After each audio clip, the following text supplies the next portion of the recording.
Hi hello ಎಲ್ರಿಗೂ ಸ್ವಾಗತ ಸುಸ್ವಾಗತ. ಹಾಸ್ಯ ಧಾರಾವಾಹಿಯ ಸಂಚಿಕೆ ಸೋಮವಾರದ ಪ್ರೋಮೋ ಏನಾಗಿದೆ ನೋಡೋಣ ಬನ್ನಿ. ಇತ್ತ ಸೂರ್ಯ ಎಲ್ರನ್ನೂ ಕೂಡ ಒಪ್ಸಿ ಊಟ ಮಾಡಿಸ್ತಾನೆ. ಊಟ ಮಾಡಾದ್ಮೇಲೆ ಶಾಂತಿ ಹಾಗೇನೆ ಇತ್ತು ಕೂತಿರ್ತಾಳೆ. ರೋಹಿಣಿ ಬಂದ್ಬಿಟ್ಟು, ಏ ಗುಂಗ್ರಿ, ಏನಾಯ್ತು ನಿಮ್ಮ ಅಪ್ಪನ ವಿಷಯ? ಇಲ್ಲೇ ಏನಾದ್ರೂ ನಿಮ್ಮ ಅಪ್ಪ ಅವ್ರೇ ಅಂತ ಹಂಗೆ ಕಲ್ಪನೆ ಮುಳುಗಿಸ್ತಿದೀಯ ಹಿಂಗೆ? ಏನಾರ ಯಾವ್ದಾರ ಸತ್ಯ ಮುಚ್ಚಿಟ್ಟಿರ್ಬೇಕು ಗುಂಗ್ರಿ. ಕೈ ಕಾಲ್ ಮುರಿದ್ಬಿಟ್ಟು ಮೂಲೆ ಕೂಸ ಅನ್ನ ಹಾಕ್ತೀನಿ, ಹುಷಾರ್ ಅಂತಾಳೆ. ನಡ್ಗೋಯ್ತಾಳೆ ರೋಹಿಣಿ. ಹಾಗೆ ಅಂತ ಸರಿ ಇಲ್ಲಿ ಪೂಜೆ ಹತ್ರ ಹೋಗ್ತಾಳೆ. ಹೋದ್ಮೇಲೆ ಬ್ಯೂಟಿ ಪಾರ್ಲರ್ಗೆ ಹೋದ್ಮೇಲೆ ಅಲ್ಲಿ ಊಟ ಮಾಡ್ಬೇಕಾದ್ರೆ ನಡೆದಂತ ವಿಚಾರ ಎಲ್ಲ ಪೂಜೆ ಜೊತೆ ಹೇಳ್ತಾಳೆ. ಹಿಂಗೆಲ್ಲ ಅಂದ್ಬಿಟ್ರು ಕಡೆ ನಮ್ಮ ಅತ್ತೆ, ಏನ್ ಮಾಡೋದು?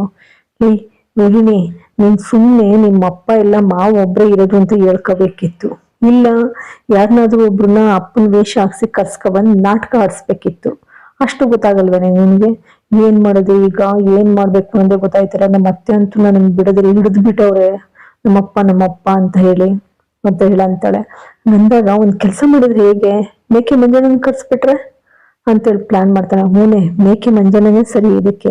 ಮೇಕೆ ಮಂಜಣ್ಣನ ಕರ್ಸಿದ್ರೆ ಸರಿಯಾಗಿ ನಾಟಕ ಆಡ್ತಾನೆ ಅಂತಾಳೆ. ರೋಹಿಣಿಯು ಅಂತಾಳೆ, ಪೂಜಾನು ಅಂತಾಳೆ. ಸರಿ ಪೂಜಾ, ಫೋನ್ ಮಾಡಿ ಪೂಜಾ ಅಂತ ಹೇಳಿ ಪೂಜನ್ ಕೈಲಿ ಫೋನ್ ಮಾಡಿಸ್ತಾಳೆ. ಫೋನ್ ಮಾಡಿಸಿದ್ಮೇಲೆ ಆಯ್ತ್ರಮ್ಮ ಬರ್ತೀನಿ ಅಂತ ಹೇಳ್ತಾಳೆ. ಸಾರಿ ಹೇಳ್ತಾನೆ. ಹೇಳಿದ್ಮೇಲೆ ಇತ್ತ ಸರಿ ಮೇಕೆ ಮಂಜಣ್ಣ ಬರ್ತಾನೆ.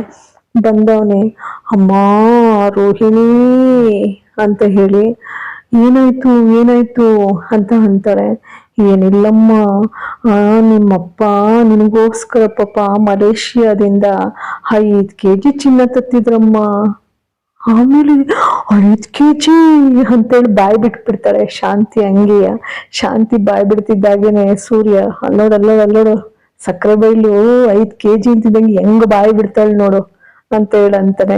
ಹಂಗಂದ್ಮೇಲೆ ಸರಿ ಈ ಕಡೆ ರೋಹಿಣಿ, ಏನಾಯ್ತು ನಮ್ಮಪ್ಪನ್ಗೆ ಏನಾಯ್ತು ಅಂತ ಗಾಬರಿ ಆದಂಗೆ ನಾಟಕ ಶುರು ಮಾಡ್ತಾಳೆ. ಹಾಗಂತ ಮತ್ತೆ ಮೇಕೆ ಮಂಜಣ್ಣ ಮುಂದುವರ್ಸ್ಬಿಟ್ಟು, 5 kg ಏನಾಯ್ತು ಬೀಗ್ರಿ, ಏನಾಯ್ತು ಹೇಳಿ ಅಂತ ಶಾಂತಿ ಅಂತಾಳೆ. 5 kg ಚಿನ್ನ ತತ್ತಿದ್ರ, 5 kg ಚಿನ್ನ ತತ್ತಿದ್ರೆ ಆಮೇಲೆ ಪೊಲೀಸ್ನವ್ರು ಇಟ್ಕೊಂಡು ಹೋಗ್ಬಿಟ್ರು ಅವ್ರನ್ನ. ಏಕೆ ಏನಾಯ್ತು ಬೀಗ್ರಿಗೆ, ಏನಾಯ್ತು? ಅಯ್ಯೋ ನಮ್ಮ ಅಪ್ಪನಿಗೆ ಏನಾಯ್ತು ಅಂತೇಳಿ ನಾಟಕ ಶುರು ಮಾಡ್ತಾಳೆ ರೋಹಿಣಿ. ಟ್ಯಾಕ್ಸಿ ತರ್ತೀನಮ್ಮ, ಏನಾಗಿದೆ ನೋಡ್ಕೊಬರೋಣ ಅಂತ ಹೇಳ್ತಾರೆ. ಅನಂತರ ಸೂರ್ಯ ಇದ್ದೇನು, ಟ್ಯಾಕ್ಸಿನಾ? ಅಯ್ಯ ಪೌಡ್ರಮ್ಮ, ಟ್ಯಾಕ್ಸಿ ಅಂತ ಅಂತಾರೆ ನಿಮ್ಮಪ್ಪಂಗೆ ಅಂತ ಹೇಳಿ ಆಶ್ಚರ್ಯ ಪಡ್ತಾನೆ. ಅವನು ಕೂಡ ವ್ಯಂಗ್ಯ ಹಾಡ್ತಾನೆ. ಯಾಕೆಂದ್ರೆ ಮಲೇಷಿಯಾ ಅಂದ್ಮೇಲೆ ಟ್ಯಾಕ್ಸಿನಾ ಅಂತ ಹೇಳಿ. ಸರಿ ಇವನು ಕೂಡ ಶಾಂತಿನ, ಟ್ಯಾಕ್ಸಿನಾ ಅಂತೇಳಿ, ಅಲ್ಲಲ್ಲ ಅಂತೇಳಿ ಮಾತು ಮರೆಸ್ತಾನೆ. ಅಲ್ಲಿಗೆ ಸೋಮವಾರದ ಸಂಚಿಕೆ ಪ್ರೋಮೋ ಮುಕ್ತಾಯವಾಗ್ತದೆ. ಎಲ್ಲರೂ ನೋಡಿ ಆಶೀರ್ವದಿಸಿ. ನಿಮ್ಮೆಲ್ಲರ ಆಶೀರ್ವಾದ ಬಹಳಷ್ಟು ಮುಖ್ಯ. ಪ್ಲೀಸ್ ಸಬ್ಸ್ಕ್ರೈಬ್ ಮಾಡಿ, ಶೇರ್ ಮಾಡಿ, ಲೈಕ್ ಕೊಡಿ. ಎಲ್ಲರಿಗೂ ಕೂಡ ಅನಂತ ಧನ್ಯವಾದಗಳು.